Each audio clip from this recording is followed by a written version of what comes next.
Sir, आज आप कोटखाई पहुंचे हैं डीएवी कॉलेज के वार्षिक पारितोषिक वितरण में, तो आप क्या संदेश देना चाहेंगे कोटखाई के जो डीएवी कॉलेज के बच्चे हैं उनके लिए?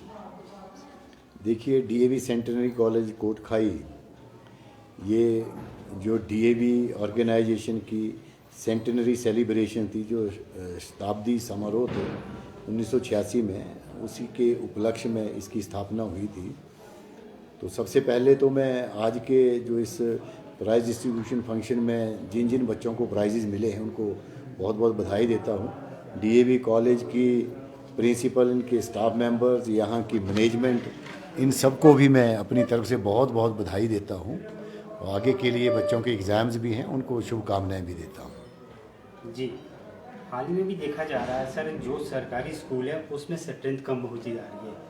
अमूमन देखा जा रहा है कि जो हमारे प्राइवेट स्कूल है उसमें स्ट्रेंथ बढ़ती जा रही है। क्या कारण है सर इसका? ये इसको अगर देखा जाए तो दो तरह से देखा जा सकता है। कुछ प्राइवेट स्कूल्स जो एलिमेंट्री के हैं, मतलब जो प्राइमरी के स्कूल्स हैं, वहाँ स्ट्रेंथ ज़्यादा कम हुई है। हमारे अगर हम देखें तो सीनियर सेकेंडरी स्कूल्स में कंपैरेटिवली स्ट्रेंथ कम हुई है। और इस बार तो हमारे 35,000 के करीब बच्चे प्राइवेट स्कूल से गवर्नमेंट स्कूल्स में शिफ्ट हुए हैं।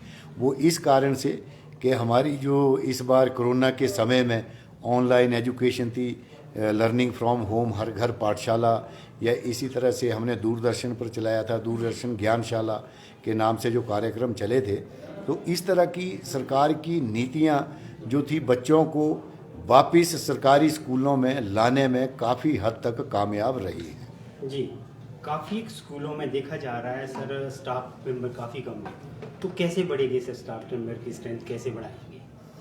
ये बिल्कुल ठीक कहा आपने। स्टाफ की प्रॉब्लम कुछ खासकर जो इंटीरियर के स्कूल्स हैं या कुछ रूरल स्कूल्स हैं, जहाँ पर थोड़ा सा ये मानते हैं कि हार्ड एरिया के स्कूल्स हैं, कुछ ट्राइबल एरिया के स्कूल्स हैं, वहाँ पर तो सही में स्टाफ की कमी है।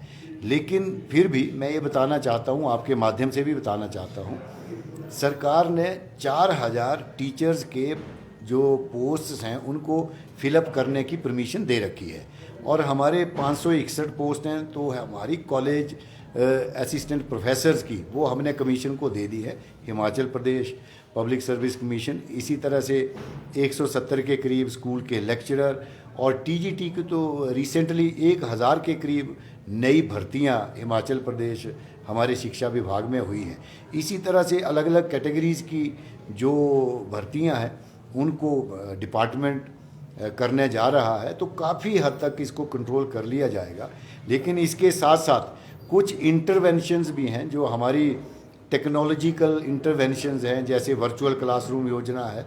तो जहां पर सरकार के या विभाग के अनथक प्रयास के बावजूद भी टीचर्स नहीं पहुंच पाते, वहां पर हम एक वर्चुअल माध्यम से एक वर्चुअल क्लासरूम स्थापित करके बच्चों की पढ़ाई बाधित ना हो, ऐसे कार्यक्रम चला रहे हैं। जी, डीएवी कॉलेज के वार्षिक पारितोषिक वितरण में आप पहुंचे हैं, तो आप डायरेक्टर के पद पर हैं और शिक्षक इस पे, तो डीएवी कॉलेज को क्या दे रहे हैं आप? कुछ उम्मीद रहती है कॉलेज को भी, तो इस बारे में क्या कहना है सर? डीएवी कॉलेज जब ये स्थापित हुए, डीएवी संस्था, जब डीएवी जो एक जैसे कहें कि दयानंद एंग्लो वैदिक जो इसकी स्थापना हुई, इस संस्था की स्थापना हुई, तब से ही ये अपनी एक स्वायत्त संस्था थी।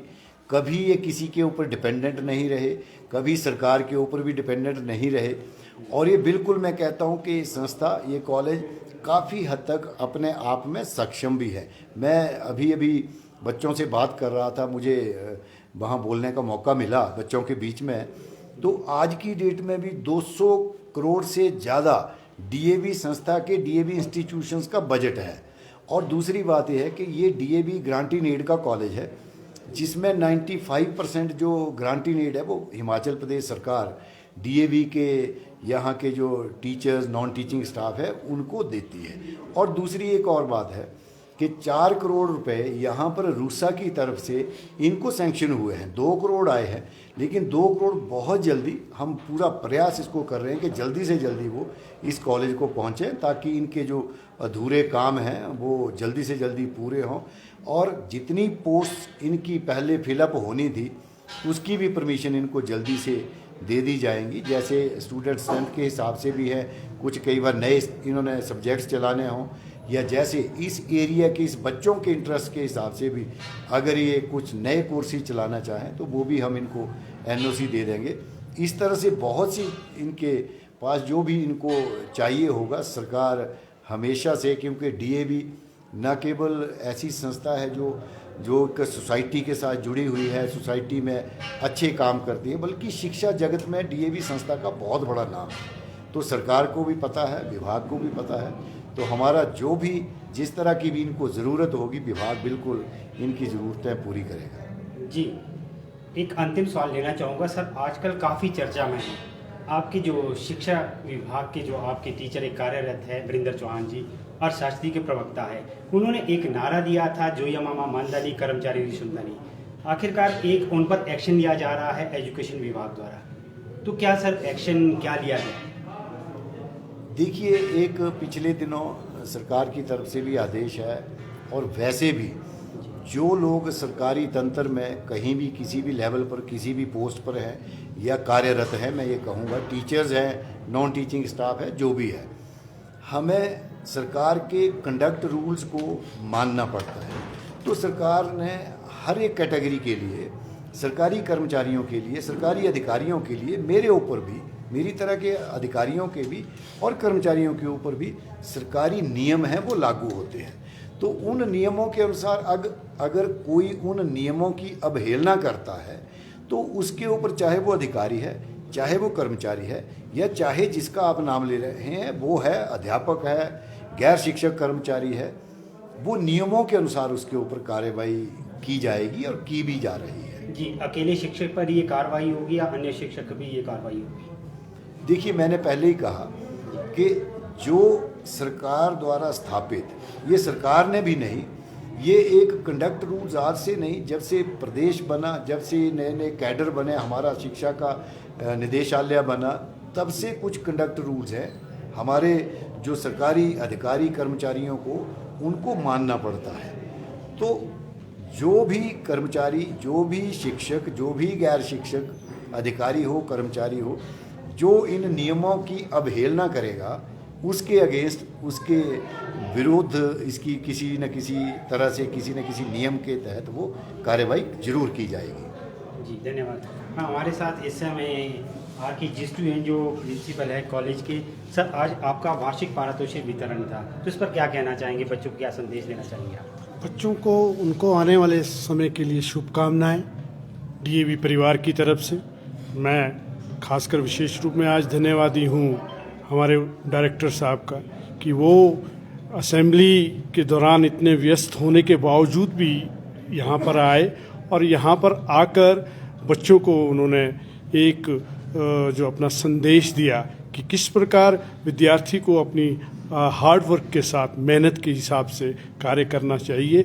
और मैं आज के इन मुख्य अतिथि का इस बात के लिए भी आभार प्रकट करता हूँ कि जिस तरह से रूसा की जो ग्रांट, जो 4 करोड़ जो एक मॉडल कॉलेज के लिए मिला था, वो जो उसकी सेकंड इंस्टॉलमेंट है, उस पर उन्होंने आपके सामने कहा कि वो बहुत जल्दी रिलीज़ कर रहे हैं। और साथ में हमारी जो पोस्टें हैं, रेगुलर पोस्ट जो 1908 की 8 पोस्टें इस कॉलेज की समय खाली है, जो अप्रूव नहीं है, बाकी कॉलेजेस की होगी, वो उनका उन्होंने बहुत जल्दी हमें भरने की वो परमिशन दे देंगे। तो उसके लिए डीवी परिवार सदैव इनका धन्यवाद करता है।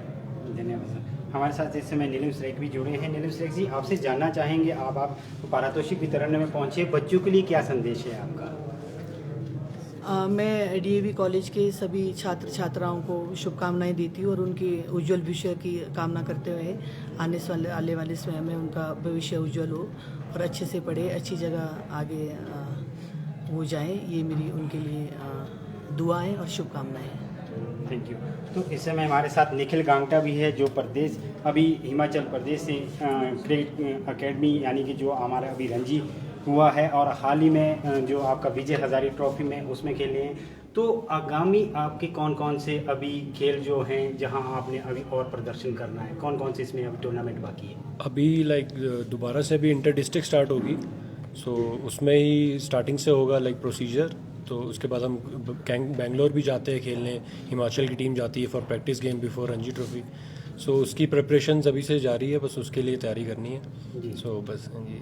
डीएवी कॉलेज कोटखाई द्वारा आपको सम्मान दिया गया आपकी क्रिकेट पारी पर, तो इस बारे में आपका क्या कहना है? और सबसे किस तरह पहले तो महसूस कर रहे हैं? मैं आर.के. जिस्टू सर को थैंक्स करना चाहूँगा फॉर द इनविटेशन, और बहुत अच्छा लगा, बहुत इतना प्यार मिला यहाँ पर आके, और इतना अच्छा लगा इतने स्टूडेंट्स को देख के, कितने टैलेंटेड थे, उन्होंने कितने अच्छे से सारी चीज़ें यहाँ पर करी है।